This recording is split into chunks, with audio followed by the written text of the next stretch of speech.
Hello, thank you for joining me, or should I say us. I'm making leek and potato soup. I've got one small onion gently sweating in a drop of, what have I used today? Rapeseed oil. That looks okay. I've prepared the veg so that I'm not going to be having to chop. And here I have 3 trimmed and well washed leeks. It's always best to slice them in half all down the length so that you can make sure there's no bits of soil in there, because the little so-and-sos, as they're pushing up through the soil, they can collect quite a bit of it in the leaves, and you don't want crunchy leek and potato soup. So in they go. And the leeks always remind me of my mum. She always used to make soup at Christmas. The carcass and the giblets of the turkey would be used to make the stock, and then in would go leeks, onions, carrots, barley, maybe a potato, but those were the staples. Oh, and lentils. So it always went down well after Christmas. And I still make a very similar soup myself. Okay, those are now coated in the oil. I've used as little oil as I can because I'm making this because I have had to reluctantly go on some new meds. And you know, I'm one of those people who, if I have a vaccination, bleh, I had half of my COVID, depends on which manufacturer it was, I was fine. But the others, I was really grotty, and one, I was in bed for 10 days after it. Same with my shingles jab. That wasn't a well-received one. And so any new meds, any new tablets, and my intestines, my head, they all join in and say, what you're putting in us, leave us in peace, go away. Yeah, so I'm feeling a little bit fragile. In go the potatoes. And I will stir those as I speak. So I thought that leek and potato soup, that would be good for today. And when I've done this, I'm going to get the slow cooker out and make a rice pudding in there. But as that involves only tipping the ingredients into the slow cooker, I won't be recording that. I've never used a slow cooker for rice pudding before, so it's an experiment as well. So there we are, that's stirred in. And I've cut the potatoes up quite small, so that, oh, that's a bit of leek, not potato. There we are, quite small, so that they won't take long to cook. But I thought that this would be well received by my stomach. Okay, so that's that. I'm going to be lazy and add some of my lazy garlic. The potato, I prefer red potatoes, and when I'm making this soup normally I don't peel the potato because a lot of the nourishment is in the skin and just underneath, but they're a bit sort of marked So I thought, right, got to go ahead and peel these. In with some pepper.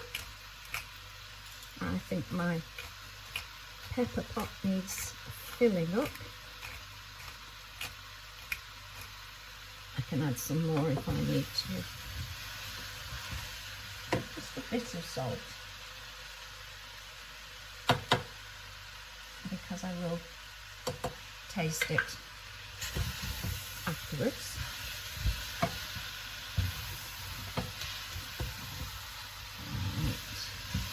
I need to keep stirring as I haven't used much oil. I don't want it to start sticking.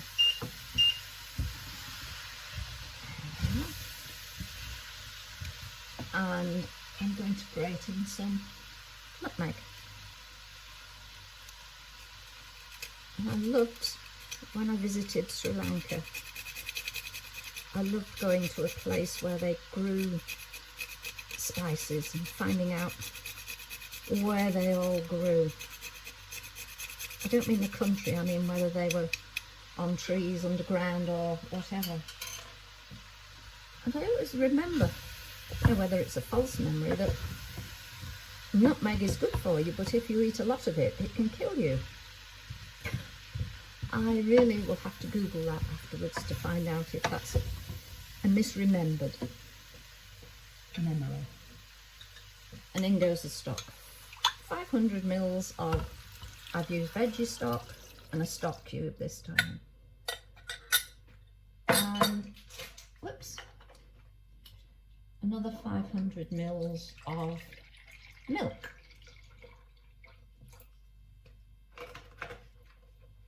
Let's see how we are there for measure. Oh, not bad at all. And I'm using oat milk. Again, I ring the changes when I'm doing anything like this, depending on what I've got the most of and what I fancy using. So there we are, all ready to simmer for about 15 minutes, depending on, let's turn this up, depending on how quickly those veggies soften. Sometimes, is it just me? Sometimes the same recipe seems to take twice as long. I don't know. And for the last 5 minutes, I will be adding this mix. It's a mix of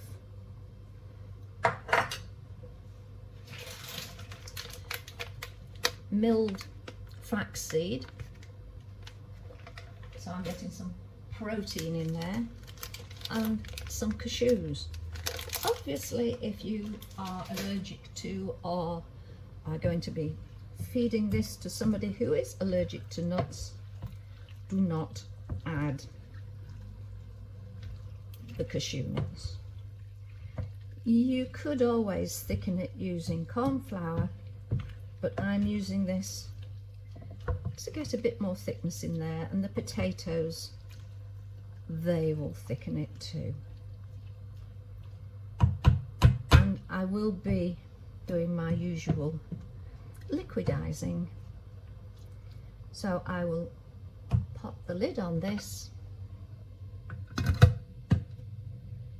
put the kettle on for a brew, and keep my eye on the time and come back to you shortly. Bye for now. Right, I'm back. This is now thickened with the seeds and nuts, and the veggies are cooked, and in that time I need my glasses on. What are my glasses?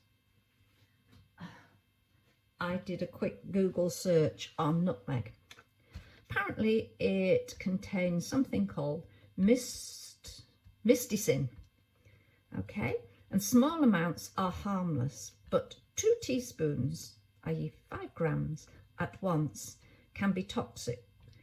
It's reported to have been extensively studied, and cases of poisoning are rare. When you think about it, most recipes just ask for maybe half a teaspoon, and that will be in, you know, something that's going to be shared by others, or in baking. If you put it in a cake, I always put it in my Christmas cakes, but it will be cut into lots of pieces. So I think basically we're all right. Okay, so now, excuse the noise, let's liquidize this. It is a very sort of pale soup, and it's a delicately flavoured soup. So maybe if you prefer a more robust soup, this one's not for you, but it's got plenty of fibre in it, it's got vitamins in it, and I decided to add a bit of ginger to help my stomach. So for me, it's good to give our taste buds something that they have to work a little bit to extract the flavour, rather than always blasting with lots of chilli or herbs, spices, whatever. So there we have it. As ever, as my friend always says, a soup that's thick enough for a mouse to walk over. That's because it's a meal in a bowl, and yeah, that hint of ginger is coming through. That's good. So I will now say cheerio. Just needs a little bit more salt. I do use not a lot of salt, and it's low salt anyway, but it just needs a little bit more. So if you prefer your soup thinner, don't add as much of the seeds and nuts, and a bit more stock. For me, a soup isn't a precise thing. I very often just fling in what I've got and off I go. But to me, that will last several days, because I'm going to have some today, portion it up and put it in the freezer. Thank you for joining me. Enjoy if you choose to make it, and let me know. Thank you. Bye.